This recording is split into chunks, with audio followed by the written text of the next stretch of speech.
Bonjour, good morning. Thank you very much for having me here today in honor of Father MUSE-BURKE. I'm truly honored to be here. When I received the email from Dr. Briscoe-Dimmick back in September, I was absolutely thrilled. And it's a truly wonderful opportunity. I'm grateful to you all. Also, I just wanted to thank Dr. Millette and Dr. Guidon for their kindness and hospitality in making all my arrangements for today.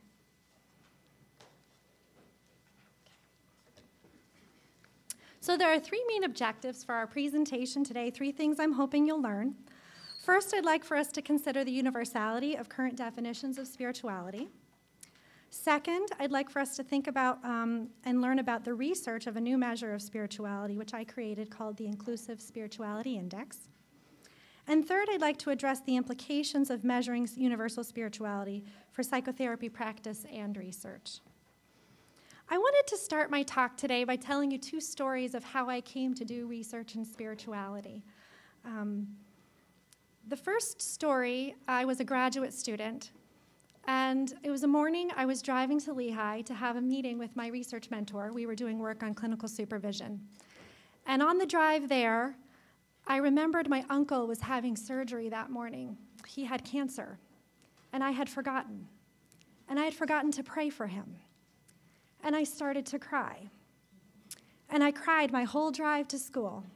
And when I arrived, my mentor saw that I was upset, and he asked me, "What's wrong, Janet?" And I said, "My Uncle Jim is having surgery this morning, and I forgot to pray for him."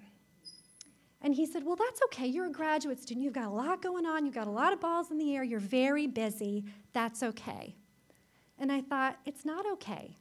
He doesn't understand. My life is out of balance. My life has become all about counseling psychology, all about graduate school. And the thing that is most important, my faith, my spirit, has been neglected.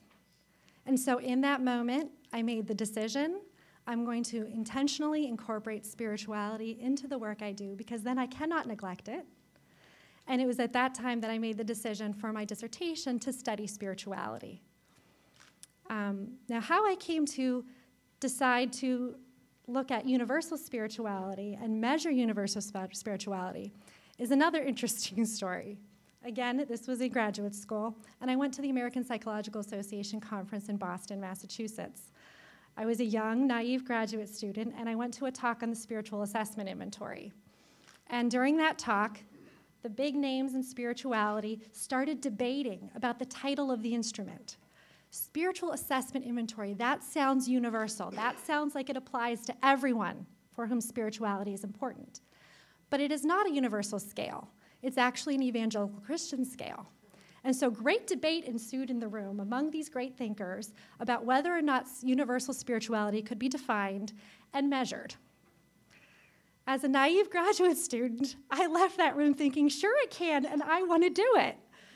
Not very wise. And my mentor, who was not tenured and also was fairly young and naive, when I came to him at lunch and said, "Hey, Nick, this is what I want to do for my dissertation. I want to define universal spirituality and measure it." He naively said, "Yeah, that's a great idea, Janet. Let's do that." So we took that on, and it was a massive undertaking, a daunting task. But I'm thrilled now on the other side to have embarked on this journey. But those were the two reasons that I came to do this research, and I wanted to share that with you.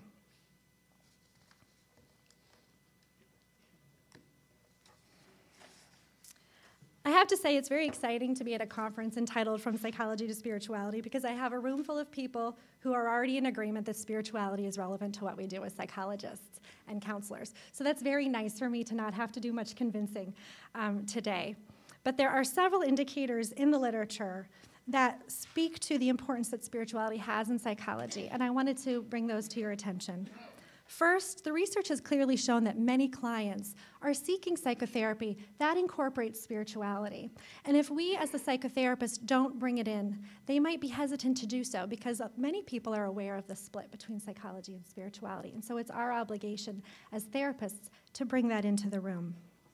Second, it's been clearly stated in the literature that spiritual competency is part of being a multiculturally competent psychotherapist.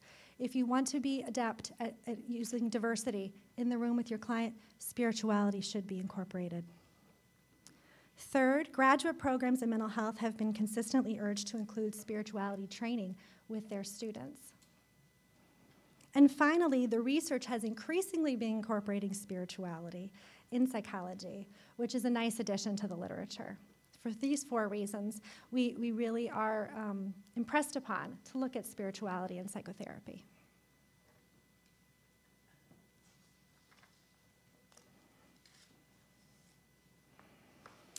Spirituality is an enormous term, and it's a very ambiguous term.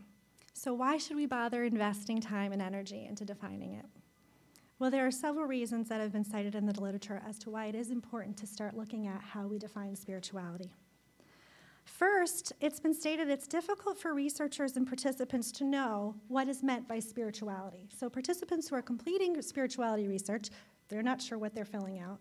And researchers aren't really sure either what they're looking at because the concept hasn't been defined. Second, there's impaired communication among researchers and psychotherapists about what spirituality means because we haven't reached consensus on a definition. And third, it's difficult to evaluate and generalize research findings when we don't have a common definition. And so it's hard to know what I can take as a therapist from the literature if I'm not sure how spirituality is being defined. I wanted to share this with you about my experience in preparing for this keynote speech. After I received the email from Shelley inviting me to come speak, the first thing I did was cry with joy. The second thing I did was call my favorite colleagues and tell them, can you believe I've been invited to be a keynote speaker? The 2 who were older said, yes, we can, Janet. And I said, thank you. And the one who's my age said, no, I can't. I said, me neither. And then I, of course, called my family. And then the third thing I did is I went on Amazon and I purchased Father Monberquet's books, the ones in English, because I wanted to learn more about what he had to say. And the wonderful blessing of it is I was on sabbatical in the fall. And so I had the time to read all 5 of his books that are in English. And so I did. And specifically, I was looking for, well, I took many things from his books.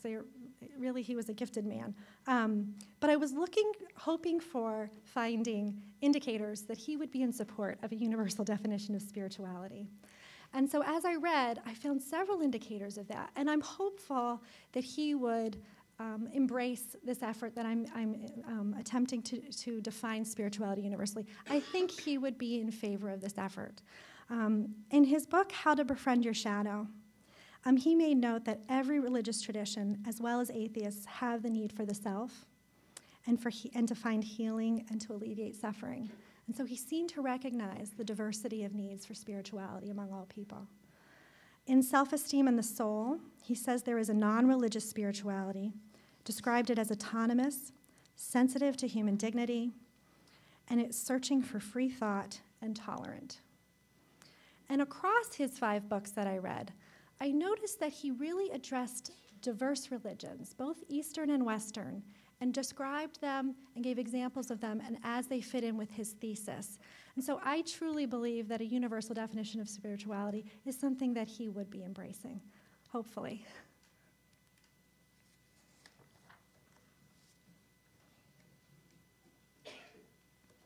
So now that we've established there is a need for a consensus in defining spirituality, what has the literature suggested is needed in a universal definition? There are 3 requirements that have been noted in the literature for defining universal spirituality. First, it should be universally applicable to people from various cultures and belief systems. Second, it should be multidimensional, requiring multiple measures, such as subconstructs, to capture its meaning. And then lastly, it should be differentiated from religiosity.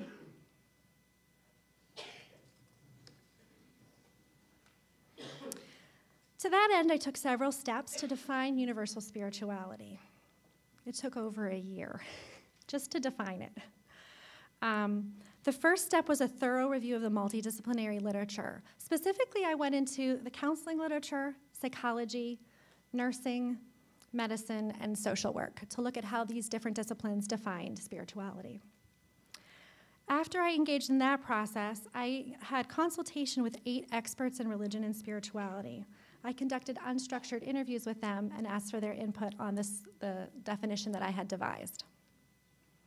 So following that thorough process, I defined spirituality as the part of one's identity that is concerned with purpose and meaning in life, interdependence with others, inner peace, and transcendence. The first subconstruct of spirituality is purpose and meaning in life, which is defined as engaging in a disciplined and ongoing process of searching for, discovering, interpreting, and articulating those events, experiences, and relationships that provide a sense of life purpose and meaning. It concerns more fully knowing and understanding one's purpose and meaning in living. It involves seeking a sense of coherence, worth, hope, and a reason for living. It includes achieving one's fullest potential.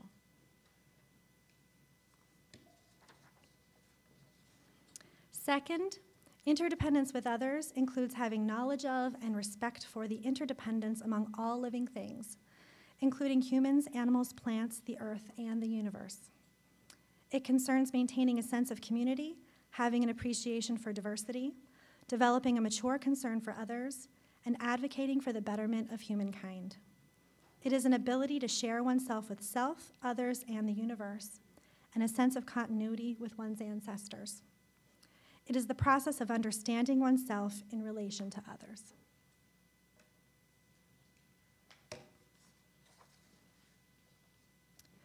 Third, inner peace is engaging in a disciplined and ongoing process of searching for and finding inner peace with oneself, others, and the world. One must look inward, reflect, and self-scrutinize to understand one's internal life. It includes achieving calmness while dealing with uncertainty, discovering strength in times of difficulty, maintaining perspective in the face of strife, finding acceptance when presented with tragedy, experiencing guidance in living, feeling empowerment or effectiveness, and having the ability to experience love, joy, and peace. It is a quest for holism and an integration of one's identity.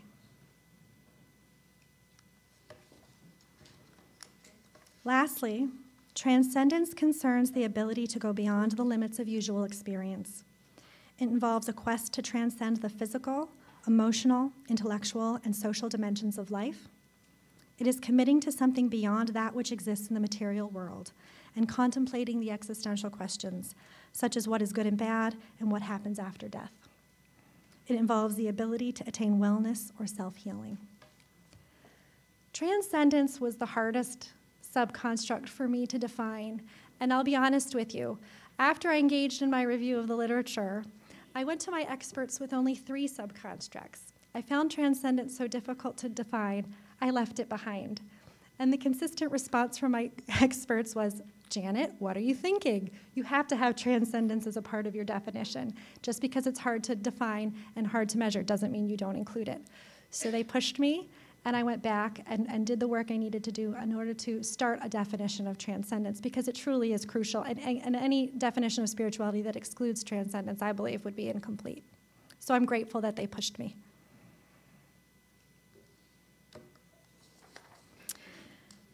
In my review of the literature, there were several other subconstructs that I found that I intentionally omitted from my definition.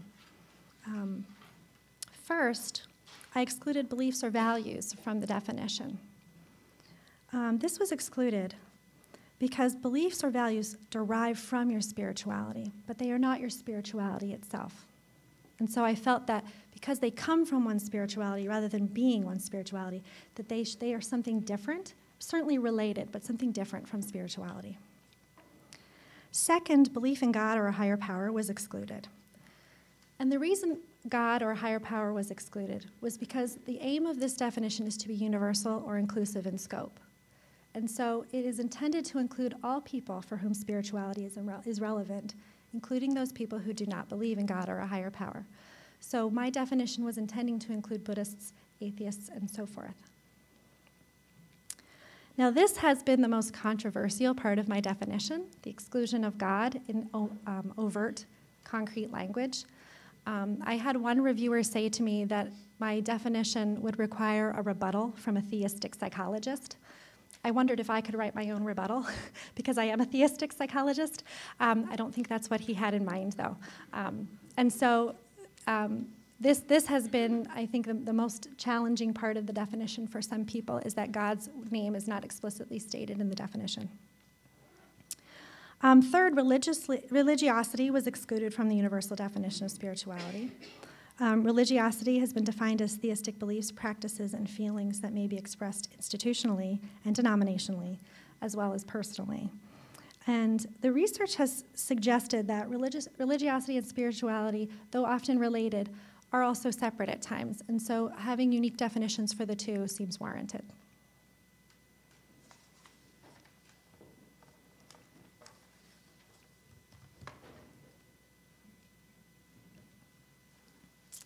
I have a few examples here of how different religious beliefs and non-belief systems fit into this definition of spirituality, though there are many others. And I'm sure you can think of some, perhaps from your own traditions, that fit into the 4 subconstructs of spirituality that I've proposed. First, there is purpose and meaning in life. And the Protestant work ethic fits under this subconstruct because it relates to achieving one's fullest potential. Likewise, secular humanism fits for purpose and meaning in life. It provides purpose and meaning in life to some atheists. The second subconstruct is interdependence with others, and this fits in very well with Native American spirituality, which states that all things in the universe are dependent on each other. It also fits with the Islam idea of almsgiving, and that Muslims advocate for the betterment of others. Inner peace is demonstrated in the Jewish tradition of essential lessons, which are to live in the here and now and the obligation to enjoy. Also, Islam means peace, and Muslims believe that peace comes from God, and so that clearly ties into the inner peace subconstruct that I have here presently. Finally, transcendence is personified in this concept of nirvana, which is a state of bliss that transcends physical, intellectual, emotional, and social dimensions of life. It also fits with the concept of reincarnation, where the soul will reincarnate until it has transcended all feelings of pain and pleasure, and fear and attachments. Now, as I stated before, this definition has been somewhat controversial. I should have anticipated the controversy, but I think as a naive graduate student, I did not. The conference at APA, as I mentioned, that inspired me to do this work, there was tremendous debate in the room. It was heated debate. It was not nice debate. It was hot debate. And so I should have known when I undertook this process that debate would result from my definition, but I naively didn't know that. A few years ago, I presented this at the American Counseling Association, and the debate continued in that room. And what it was interesting was people seemed to either really love what I had to say or really hate it. And the people who didn't like it, it really seemed that the exclusion of God from the definition overtly was the hard part for them. And so it's my understanding, I believe, that that's where the trouble is coming. From my perspective, I see God fitting very well into each of these subconstructs of spirituality. And for myself, I do believe in God. And so I see him in each of those aspects of spirituality. But I didn't want to leave out those other people who might not believe in God, for whom spirituality is very important. And so that's why God is not explicitly stated in the definition.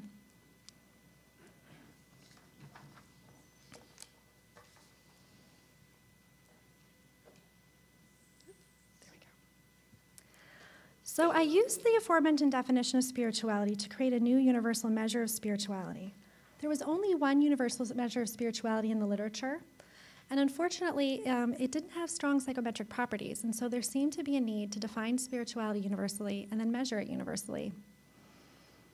And I engaged in a 2-stage process for this research. In stage 1, the definition of spirituality was divided into facets or phrases, and then I wrote 2 items per facet, one positively worded and one negatively worded, to control for response bias. So I'll give you an example of just 2 items from the purpose and meaning in life subscale. A positively worded item states, I think about the deeper meaning of life daily, and a negatively worded item states, I don't have clear goals for my life. Then experts were asked to categorize each item into one of the 4 subconstructs, so purpose and meaning in life, interdependence with others, inner peace, and transcendence. And this process reduced the pool to 47 items because 10 of the items were not correctly classified by the experts. Then I did a pilot study to make sure people understood what I was asking them. And then I engaged in stage 2, which was assessing the validity and reliability of my measure. Oops. That's right. So in stage 2, to determine the construct validity of the ISI, I compared it to a measure of psychological well-being. Spirituality has been extremely consistently found to be related to psychological well-being in the literature, and so that was a worthwhile construct to examine with my measure. And to assess psychological well-being, I used the Schwartz Outcome Scale.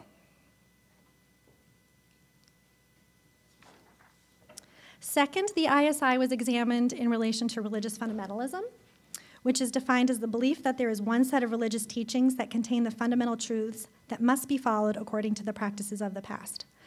No studies, to my knowledge, had examined spirituality and religious fundamentalism, but some constructs that are related to spirituality had been examined with respect to religious fundamentalism. So things like environmentalism and also attitudes towards diverse groups of people have been linked to religious fundamentalism with actually mixed findings. And so I use the religious fundamentalism scale to measure religious fundamentalism and examine it with my scale.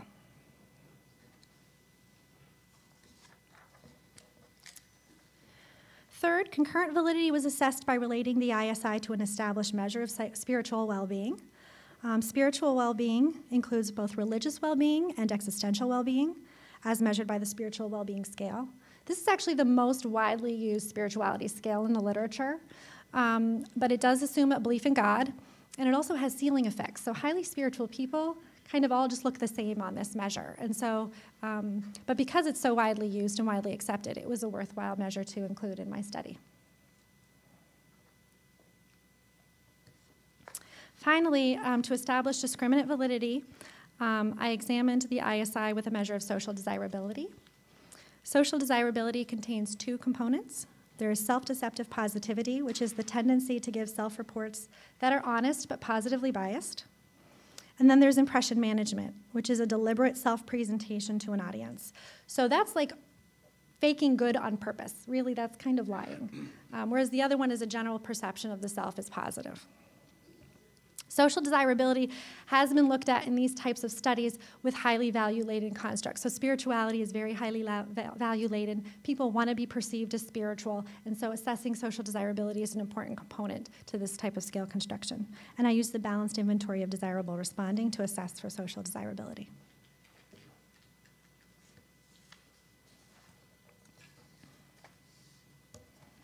So based on the review of the literature, the following research questions were developed. First, will the ISI be classified into the 4 proposed categories of purpose and meaning in life, interdependence with others, inner peace, and transcendence by expert raters?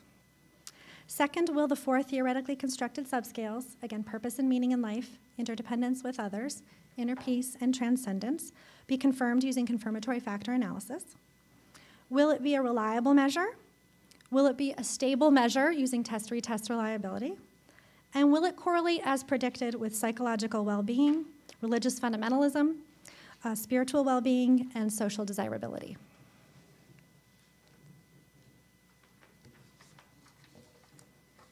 So with respect to that last research question, I had several hypotheses that I developed based on my review of the literature and the typical relationships you find between spirituality and these subconstructs.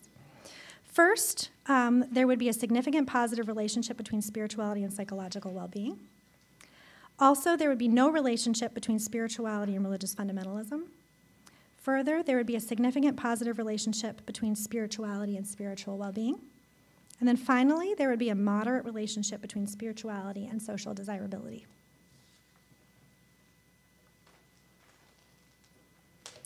So to address these research questions and hypotheses, participants were recruited from a Pennsylvania university, Lehigh, my university at the time, and also non-Western religious groups in Pennsylvania. My committee wanted me to specifically target non-Western religious groups, knowing that Lehigh is predominantly Christian and Jewish. We wanted to make sure to establish universality of the measure that we also incorporated participants of Eastern religious thought. So I had 251 participants. That you can see the age was relatively young, and that's because of the university students. mostly women, mostly white. About half of the group was Christian, and that broke down into about 24% were Roman Catholic, 18% were Protestant, and then 6% were non-specified Christian. I had a lot of good luck obtaining Muslims for my sample. Mosques were very welcoming of me coming in and giving out my measure. I had a harder time ascertaining Buddhists and Hindus for my study. The Hindu leader I spoke with was very kind and welcoming, but he was not willing to distribute my survey to his members. And so it was harder for me to gather information from those groups of people. Perhaps if I lived in a larger city, I might have had better luck. I think in a larger city, there's a higher population, and so it would be easier to ascertain those diverse groups. So what did I find? First, I conducted my confirmatory factor analysis, which revealed that there are not 4 things that comprise spirituality. That seems to always happen with factor analysis. You go in with a theory of what you think it's going to be, and the data tells you, no, that's not how it is. That seems to be the norm. And so spirituality is not just purpose, meaning in life, interdependence with others, inner peace, and transcendence. In fact, it seems to be 6 things, at least according to this data set. So some of the items moved around a bit in how people responded to them. And 10 of the items were dropped. 9 of the items were dropped from the measure because they did not contribute to an overall sense of spirituality. So the 6 factors that ended up coming out were feeling peace and purpose, transcending the mundane. Really, that's transcendence, but I had to give it a new name because the old name was transcendence, so transcending the mundane. Dealing with life difficulties, caring for caring for people, and appreciating others and self. So that interdependence with others subconstruct really broke out into 3 unique subconstructs. And interestingly, the purpose and meaning in life and inner peace ones kind of collapsed into 1 subconstruct, which is interesting.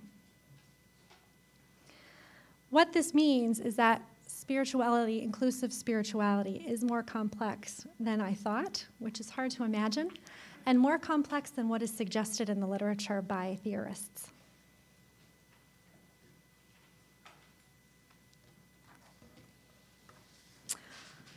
Overall, it was also found that the ISI had good internal consistency. The interdependence with others and inner peace subscales met the threshold. The purpose and meaning in life and transcendence subscales did not meet the threshold. These subscales had fewer items, and so I think that was what caused that problem. So additional items would need to be written in order to get that to the expected level. Further test-retest reliability after 3.5 weeks was ascertained from 25 participants. And the ISI as a whole and all 4 subscales were stable over time.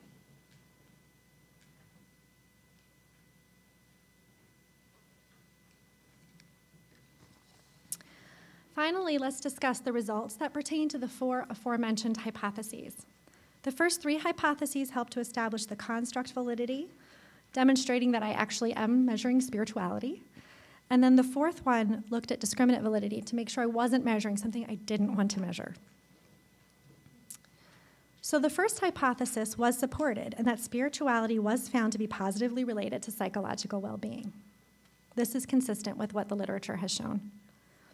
Likewise, the second hypothesis was supported in that no relationship was found between spirituality and religious fundamentalism.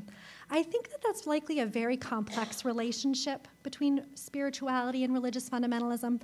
My guess is that some people who are religiously fundamental are highly spiritual, but then maybe some are not. And some who are not religiously fundamental are very spiritual. So I think the complexity of the relationship cannot be determined using correlational analyses. One interesting finding was that the transcendent subscale did have a significant relationship with religious fundamentalism, though it was a small relationship.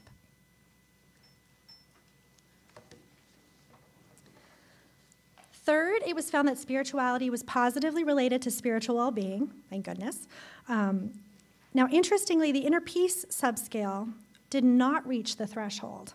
When I did follow-up analyses, what I found was inner peace did not relate to religious well-being, but it did relate to existential well-being. And then lastly, the discriminant validity of my measure was also supported, although that number might make you think it wasn't. I'll give you more information about that. That number is a little higher than what I was hoping for, but when I did follow-up analyses, I looked at social desirability and my scale, and I broke it down into those two factors of impression management and self-deceptive positivity. What researchers are finding now is it's really that impression management part that's the problem of social desirability. People who are lying and trying to look good when they know they aren't, that's really the sticking point for social desirability. People who have a general positive impression of themselves, that's actually perceived as healthy. That corresponds so well with measures of health and well-being that researchers are no longer considering that part of social desirability to be problematic. They're really just looking at the intentional faking good. And so yay for me, the faking good was low. So it was a weak relationship between faking good and spirituality. The strength of the relationship came in with that general self-positive impression.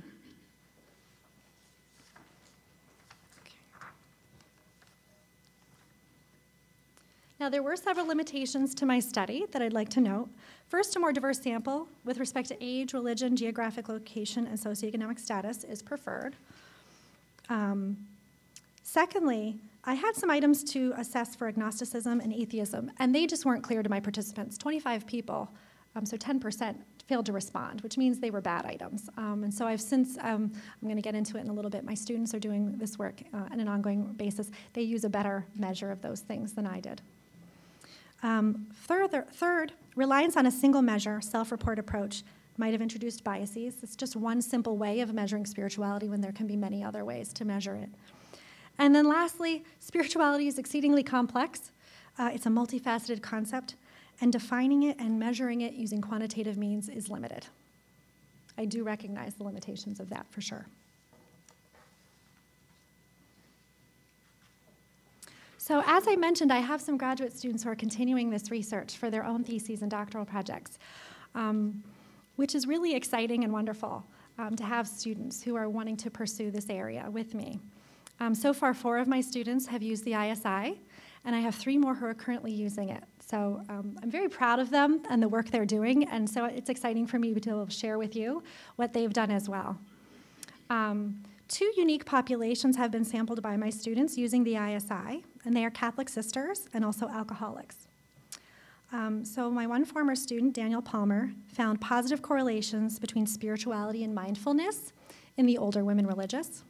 She also found negative correlations between spirituality and psychological distress in that group. Joe Reichman, who looked at people with alcohol problems, found that spirituality was a positive, unique predictor of warning of relapse. He also found that religious commitment was not a significant predictor of warning of relapse.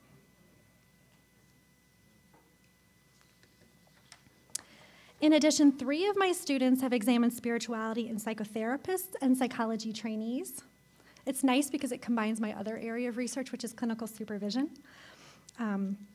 So Carrie Statler found that spiritual competence and personal spirituality were significant predictors of integrating spirituality into psychotherapy with clients. And Daniel Palmer found that positive correlations among spirituality, mindfulness, and empathy were present in professional psychologists. Lastly, Christine Haas found that clinical supervision in spirituality and personal spirituality are significant predictors of spiritual competency in predoctoral interns in psychology.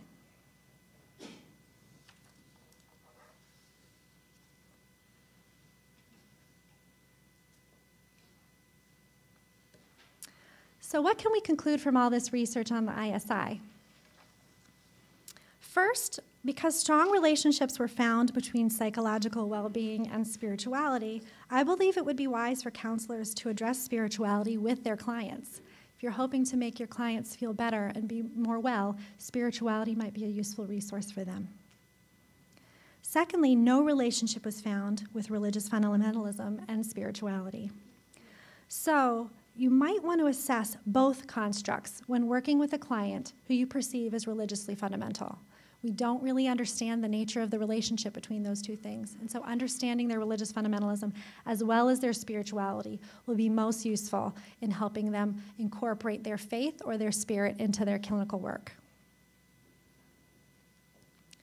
Third, if a client does not believe in God, a universal measure of spirituality should always be used, rather than a measure of spirituality that assumes a belief in God. When I was conducting my research, I had several participants approach me when they were completing the spiritual well-being scale, which does assume a belief in God. And they said to me, I don't know how to answer these questions. I do not believe in God. And so they were really stuck, and that measure wasn't adequate for them. And so using a measure for those folks that would speak to their spirituality would be most useful. Lastly, spirituality, but not religious commitment, was a unique predictor of warning of relapse. So spiritual assessment might be useful in ongoing work with alcoholic clients to help understand where they are in terms of their recovery.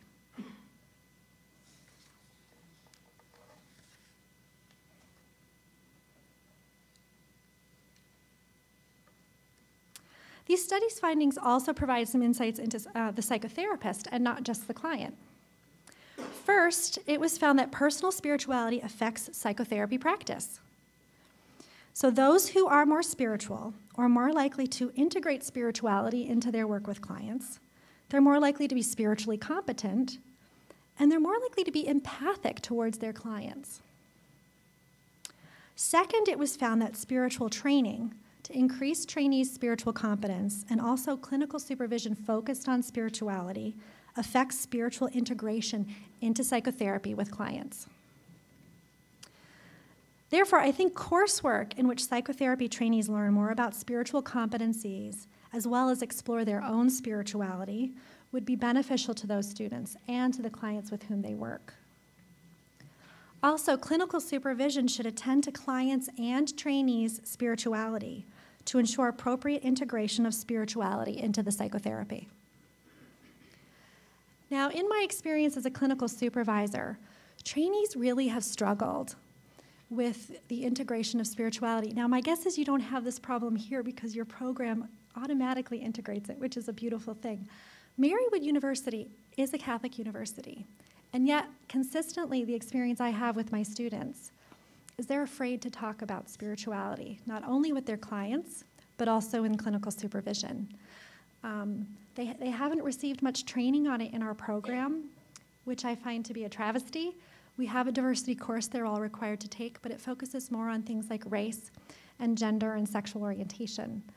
And so sometimes I am the first supervisor or the first instructor who really addresses spirituality with them. And I've noted to them in the group that they seem more comfortable talking about abuse and trauma histories with their client than spirit and faith. And so I wonder with them about that. What makes this hard to talk about?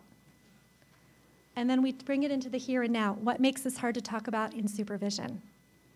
How are you feeling as we're talking about this? What are you worried about? What is this like for you? And it's always a deeply meaningful conversation. It has come up. I've been supervising every semester that I've been at Marywood, and I'm in my 9th year now.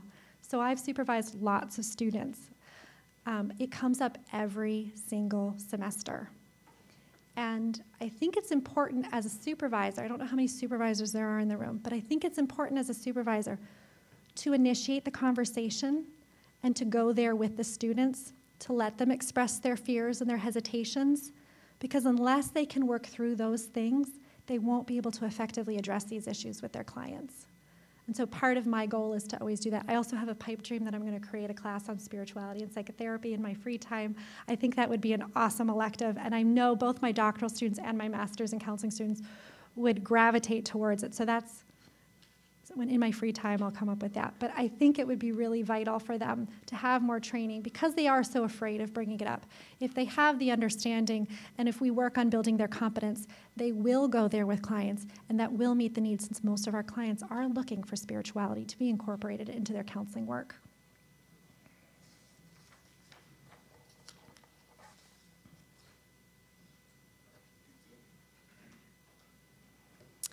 Additionally, I wanted to touch on how the present studies provide some suggestions for future research.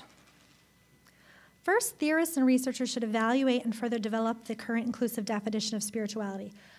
What I have presented to you today is a beginning point. I do not believe it is the be-all, end-all of what spirituality is. I think it's a starting point for discussion and for continued development. And there are two approaches that I have found in the literature that might be useful for continuing to develop this inclusive definition. One approach is the Delphi method. And using this method, the input of a group of experts on spirituality would be systematically solicited. The definition would be modified and refined through several phases until the group agreed it was a complete definition. Another rigorous qualitative approach is consensual qualitative research. Using this method, spirituality experts or highly spiritual people would be interviewed.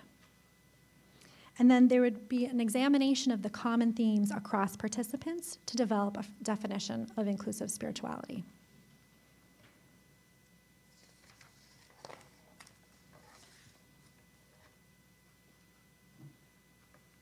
Second, the ISI would benefit from further development.